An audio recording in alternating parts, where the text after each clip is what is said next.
Hey guys, what's up? I am here to give you guys a recap on the new chapter of Shingeki no Kyojin, or you could call it Attack on Titan, on chapter 123. This chapter was crazy. It is only towards the end is where it gets really scary. So if anything else, let's just get this started right away. The chapter opens up in a flashback where there's a narration going on saying that everyone says Eren has changed. I thought the same, but maybe that was wrong. Eren has never changed from the start if that was Eren's true form. I wonder what part of Eren I had been seeing, you know? And we see a flashback where Connie, John, along with Eren, Mikasa, and Sasha, Levi, along with many others, including Armin, are actually entering the world of Marley or going to the outside world. And this is where they actually meet Okiopan or something. And we see to it that Connie and everyone else is really crazy looking at some cars, ice cream, a horse. Not to mention, they all been pretty shocked to see how things are so different outside their island compared to seeing the outside world, you know? And we see to it that everyone seems to be enjoying themselves. Although Eren, on the other hand, has this like stern, stoic face, you know, like not giving a care, or he's focusing on something else, or he's thinking about something else. But we see to it that everyone seems to be enjoying themselves, but all of a sudden someone got pickpocketed, and it was a little kid, and Levi stopped the kid and says, "Hey, this ain't your wallet." And there's a bunch of people going like, "Hey, this must be an immigrant, you know, a subject of Ymir, blah blah blah. We are happily to actually punish him or something." And of course Sasha and the others like, no, what are you talking about? These guys are, this guy, I'm fine, you know, my wallet's fine. But they go like, this is not a good thing. If this kid is actually a Ymir subject, then we gotta punish him, you know. Sometimes you may never know, like, if these one of these blood from the devils are mixed up here. And we see too that Levi tries to break up the queue by saying, "Look, who said it was a pickpocket? I just said this ain't your wallet, because it belongs to that kid's sister over there, you know." And we see to it that they made a run for it from the entire crowd, which is a good thing, because they would have been in major leaps of head-on trouble, you know. Of course, we see to it that kid pickpocketed Levi. Of course, he goes like, "Oh, whatever. It was just pocket money from the Azumabitos." We see to it that Eren and his crew are escorted to the Azumabitos house, and this is where it happened. They end up talking to each other in a narration where it's like, so this is what happened. It is certain that together with technological advancement of blood tests, the existence of the subjects of Ymir who had escaped from the internment zone all over the world has been acknowledged and has become an issue. At the time when the former Eldian Empire was at the peak of its prosperity, the fact of having the blood of the subjects of Ymir was held as proof of being noble in various countries. With the decline of the empire, the higher-ups of all the countries that were once servile to the Eldian Empire came to the decision to chase them away from their countries, you know? This is the reality faced by all Eldians outside the walls, and the same goes for the establishing friendships with other nations. I cannot help but express how difficult that is for us. And Armin talks to the Azumaboto woman and says, like, does that mean that if we had to abandon the path towards peace, we'll have no choice but to support Zeke's strategy, to entrust our fate to him and sacrifice Astoria and her future children? And Hanji's like, yeah, of course we're here so that the future can be avoided, and to ask the Association for the Protection of Ymir's Subjects or something to take the podium for the first time at the International Forum taking place tomorrow, you know? The ideology of this organization still hasn't been acknowledged yet, though. And Hanji tries to talk about it and saying, well, first off, we need to proceed cautiously and get to the bottom of it. Furthermore, if our wish to have an audience with the association does come true, they'll make an announcement regarding the Paradis's wish for peace. But we see to it that the Azumoto clan says, we'll spare no effort to assist you towards reaching peace. However, how feasible do you expect this to be? And Hanji says, I know this is going to be incredibly difficult and dangerous, but that doesn't mean we can't do our best for this situation.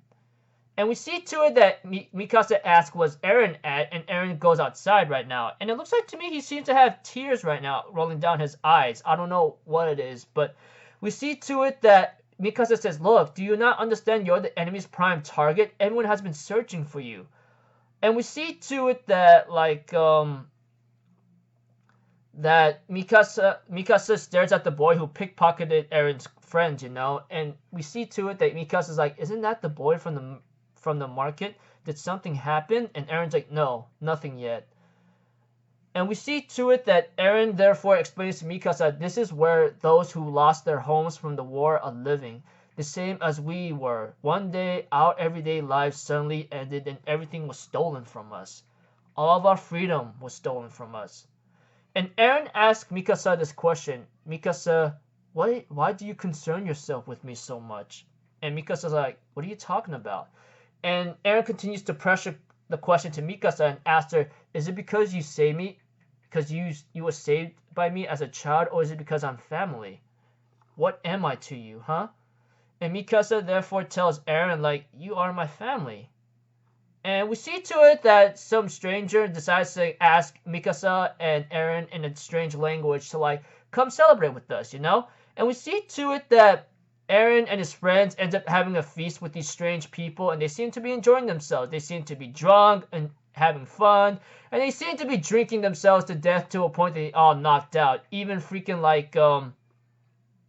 Eren was somewhat enjoying this moment, Even Armin, Mikasa, and everyone got knocked out, and someone's puking a lot. And Levi's like, "Oh my gosh, are you serious?" Kind of had that expression on his face. Is like, "Are you serious about this right now?"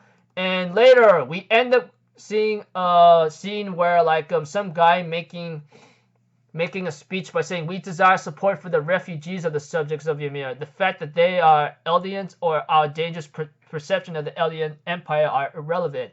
They are just poor victims forced in by the Eldian Empire's crossbreeding. The ones who have been despising from the start were those island devils. The ones to detest are the devils who ran away to that island 100 years ago. Our enemies are the devils of that island." And that's when Mikasa, Armin are like thinking, "Oh man, this is really bad." Not to mention, this is where Eren disappeared that day, Afterwards, this is where things kind of led up to a moment in the Battle of Marley, and entrust everything to Zeke. And next time our faces meet, it'll be already too late, And Mikasa's wondering, I wonder if there was really a better choice, that perhaps everything was decided from the start, And regardless, I can't help but to think back then, if I had chosen a different path, things would have been turned out differently. And we go back to present time, where we see a giant skeleton of a titan transforming and all the Colossus titans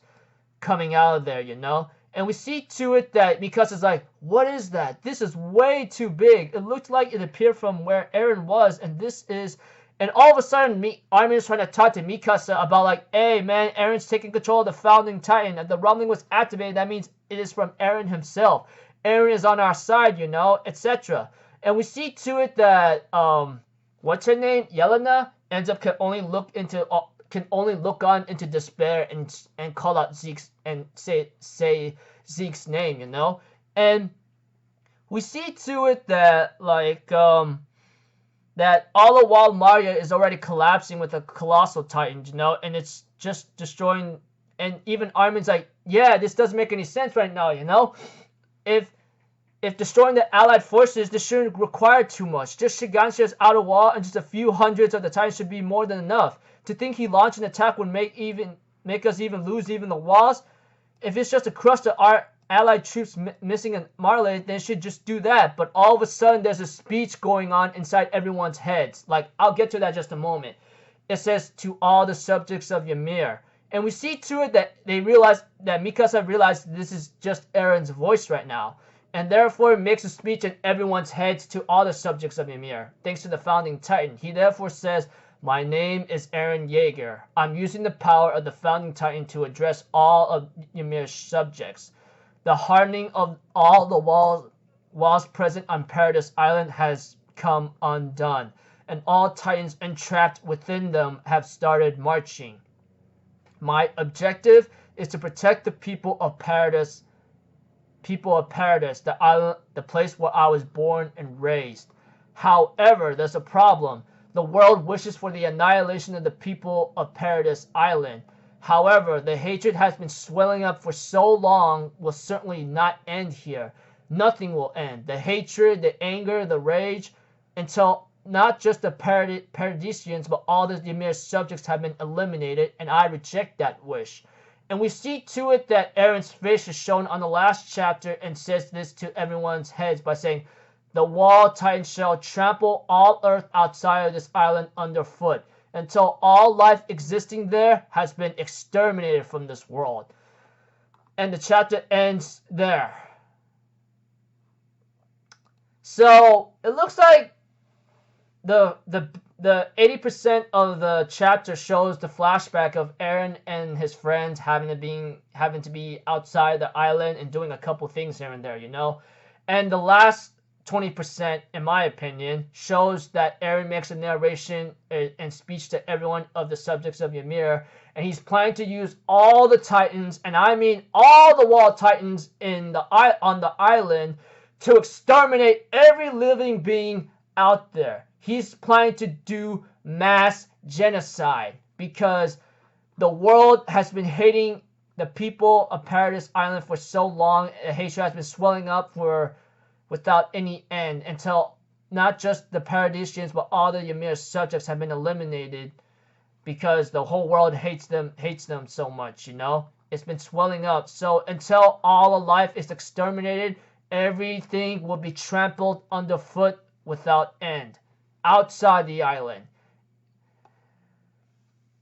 So I'm gonna say it right now. Eren just literally becomes freaking that villain from the MCU. I'm not gonna say his name because those of you guys who know the MCU, you should know what I'm talking about. He literally became that guy. Except this is just Earth. This is just Earth.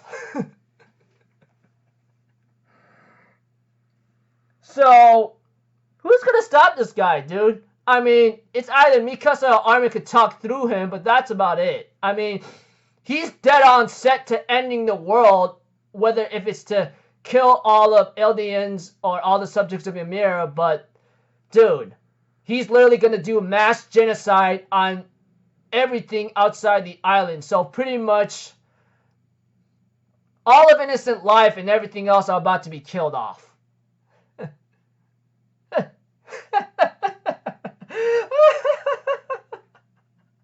Oh man, I don't know where to go here from now, dude. I mean, dear Lord, what's about to happen next? Mass genocide, unless Mikasa and Armin do something to stop him. But even Armin's pretty shocked to see what Eren's about to do. So until then, I'll see you guys in the next video. I'm Alpha people. Have a good day. I'll see you guys next time, alright? Peace out. Bye-bye. Toot-toot-toot.